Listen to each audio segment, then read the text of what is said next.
Le haki des rois, ou fluide royal.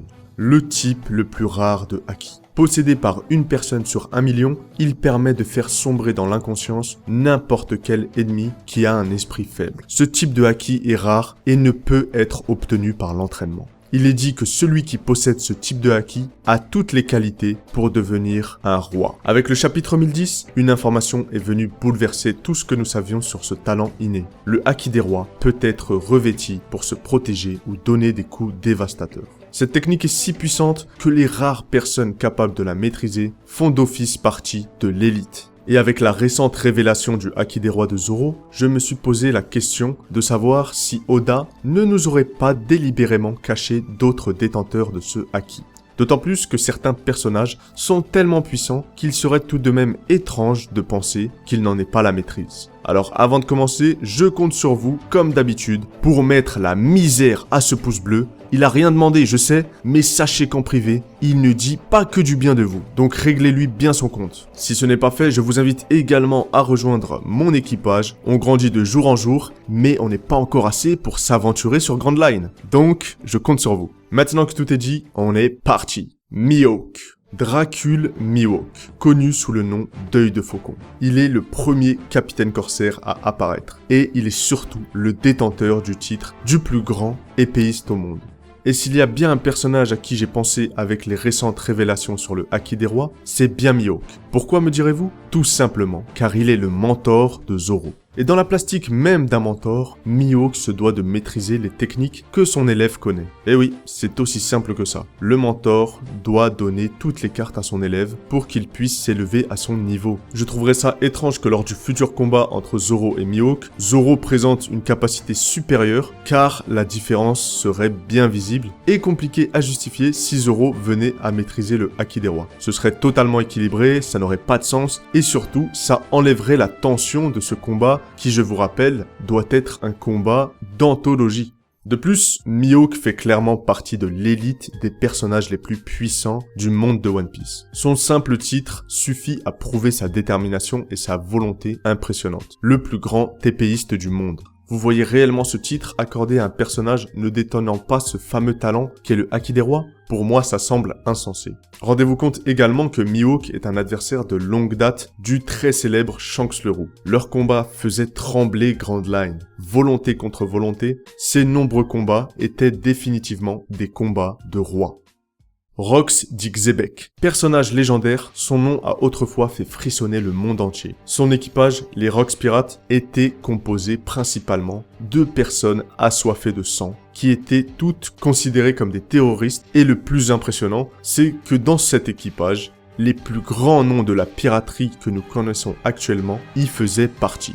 Big Mom, Kaido, Shiki le Lion d'Or ou bien évidemment Barbe Blanche étaient tous présents à bord. On imagine d'ailleurs l'ambiance qui devait être très festive chaque soir. Alors pourquoi Rox d'Xebec posséderait le haki des rois? Pour la simple et bonne raison que pour être devenu le leader d'un tel équipage, sa volonté ainsi que sa puissance devaient être sans égal. Les détenteurs du haki des rois sont des conquérants, aspirant toujours à aller plus haut. Si Xebec avait dans son équipage des membres aussi forts, possédant le haki des rois, il se doit de l'avoir également. Car l'équipage est mené par la force, et Xebec devait avoir les épaules assez solides pour les mener. De plus, rappelez-vous tout de même que Kaido l'a mentionné dans le peu de personnes qui sont capables de lui faire face. Xebec doit donc non seulement posséder le haki des rois, mais doit le maîtriser à un niveau supérieur, c'est-à-dire qu'il est capable de le revêtir. En tout cas, ce qui est sûr, c'est que s'il est réintroduit dans le manga, la communauté One Piece va délirer complètement.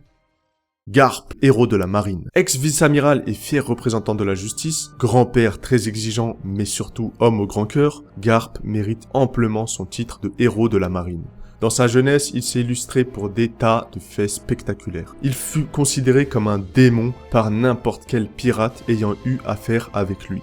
Mais son fait le plus impressionnant date d'il y a 38 ans, lorsqu'il a justement hérité de ce titre de héros de la marine, à savoir la grande bataille qui a eu lieu à God Valley contre l'équipage des Rox. En joignant ses forces avec Goldie Roger, Garp est parvenu à repousser une menace planétaire. Maintenant, vous me demanderez pourquoi Garp possède le Haki des Rois selon moi. Tout simplement parce que si on y réfléchit bien, vaincre des ennemis tels que Kaido, Big Mom, Barbe Blanche ou encore Rox d'Ixebec, dont nous avons déjà parlé, cela sous-entend que Garp détient une force surhumaine, mais surtout qu'il est probablement capable de revêtir le Haki des Rois, car sans cela, il n'aurait pas pu faire de dégâts à Kaido et Big Mom, qui sont constamment protégés par cette barrière naturelle du Haki des Rois. Et autant vous le dire, même en alliant ses forces avec un personnage aussi fort que Goldie Roger, sans Garp, Goldie Roger n'aurait pas pu repousser les Rox Pirates. Ça, c'est une évidence. De plus, un petit détail que pas beaucoup n'auront remarqué, rappelez-vous de son altercation avec Don Shinjao, qui est un possesseur du Haki des Rois. Eh bien, Garp est parvenu à déformer son crâne d'un simple coup de poing, crâne qui, je vous rappelle, permettait à Don Shinjao d'accéder à un trésor inestimable qu'il avait stocké depuis des années. Et si vous remarquez bien, les échanges de coups faisaient apparaître des éclairs. Des éclairs qui font fortement penser à un choc entre deux Haki des Rois. Et visiblement, celui de Garp est juste démentiel. Barbe Noire, Marshal D. Teach, mieux connu sous le nom de Barbe Noire. Il fait actuellement partie des 4 empereurs, le rival incontesté de Luffy, son opposé exact. Là où Luffy sera la lumière de ce monde, Barbe Noire préférera l'ombre. Barbe Noire est pourtant celui qui se rapproche le plus de la philosophie de notre chapeau de paille. Tous deux ont fait le choix de croire en leurs rêves et possèdent une détermination et une volonté sans pareil, la volonté du Di. Une telle ambition mêlée à une vitesse de progression impressionnante, du jamais vu dans le monde de One Piece, me fait dire que Barbe Noire est un détenteur du Haki des Rois. Forcément, un tel aspirant au titre de roi des pirates se doit de posséder ce talent inné pour faire face à celui qui le détrônera. Le combat Barbe Noire contre Luffy est acté, gravé dans le marbre. Et tout ce que je peux vous dire, c'est que cet affrontement divisera le monde. Haki des Rois contre Haki des Rois. Volonté du Di contre volonté du Di. L'homme qui a peur de la mort contre celui qui est prêt à l'embrasser à tout moment. La puissance de Barbe Noire n'est pas approuvée. Et le Haki des Rois viendra la confirmer. Rien que d'en parler, je suis hypé. Monkey D. Dragon.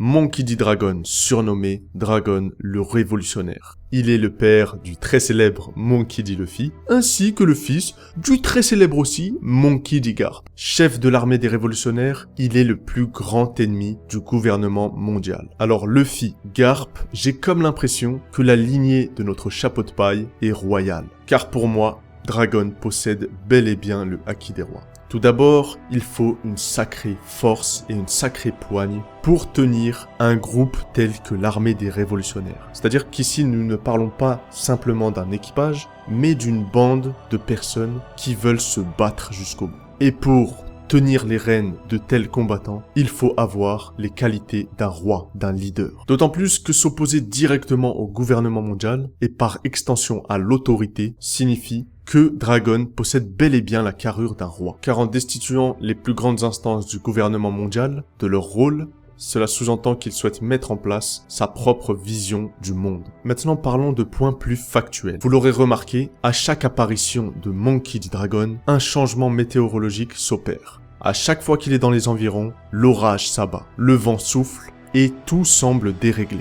Et pour ma part, j'ai l'intime conviction que Météo et Haki des Rois sont intimement liés. Nous l'avons bien vu, le clash de Haki des Rois entre deux empereurs peut diviser le ciel en deux et créer des orages. Nous avons eu la chance de voir ça dans l'échange de coups entre Shanks et Barbe Blanche, mais également dans le combat entre Kaido et Big Mom.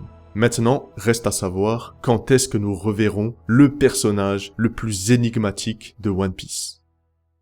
Momonosuke et Yamato. On termine enfin avec ces deux personnages qui sont tous deux liés. En effet, Momonosuke, fils de Oden, du haut de ses 8 ans, est victime d'une pression énorme, celle de ne pas être à la hauteur de son père. Yamato, quant à elle, déteste les agissements de son père Kaido. Fille malgré elle d'un monstre, elle fait tout aujourd'hui pour se libérer de ses chaînes et se rebeller contre l'empereur. Ces deux personnages sont donc bien déterminés à montrer qui ils sont pour sortir de l'ombre de leur père. Alors pourquoi aurait-il le Haki des Rois? Pour Momonosuke, c'est plutôt simple. Il est le futur shogun de Wano. Il est capable d'entendre la voix de toute chose et est le fils d'un possesseur du Haki des Rois. Rendez-vous compte, gouverner un pays comme Wano, faire la promesse dans le futur d'ouvrir les frontières, c'est quelque chose qui exige des qualités de roi, ce que le Haki des rois permet de donner. De ce fait, Momonosuke, une fois éveillé à ce talent inné, pourra gouverner Wano d'une main de fer. Pour ce qui est de Yamato, elle est également la fille d'un possesseur du Haki des rois. Et en tant qu'héritière, elle maîtrise l'une des attaques signatures de Kaido, le Reimi Hake. Cette technique est très particulière car elle présente les éclairs significatifs de la démonstration du Haki des rois. Pour le moment, on ne peut être sûr de rien, mais dites-vous tout de même que si Kaido utilise ce genre de technique et qu'il parle juste après de la technique permettant de revêtir le Haki des rois sur ses coups, c'est que la plupart de ces attaques signatures sont revêties du Haki des rois. En tout cas, ce qui est sûr, c'est qu'avec ces deux personnages, Wano renaîtra de ses cendres et fera partie des plus grandes puissances de ce monde. Vous l'aurez compris, les détenteurs du Haki des conquérants sont plus nombreux que nous le pensons. Dans un monde comme One Piece, ce talent reste tout de même extrêmement rare. Cependant, comme nous vivons la montée en puissance de Luffy, le futur roi des pirates, ses adversaires seront donc naturellement pourvus de talents qui les placent parmi l'élite. De nombreux autres personnages sont probablement détenteurs de ce Haki, mais j'ai voulu citer ceux qui me paraissaient le plus pertinents. C'est donc maintenant à vous, dans les commentaires, de me donner vos prédictions sur les personnages qui pourraient posséder le Haki des rois. Pour finir, une chose est sûre. Avec les récentes révélations que nous avons eues sur le Haki des rois, je peux vous confirmer qu'il ne nous a pas encore révélé tous ses secrets.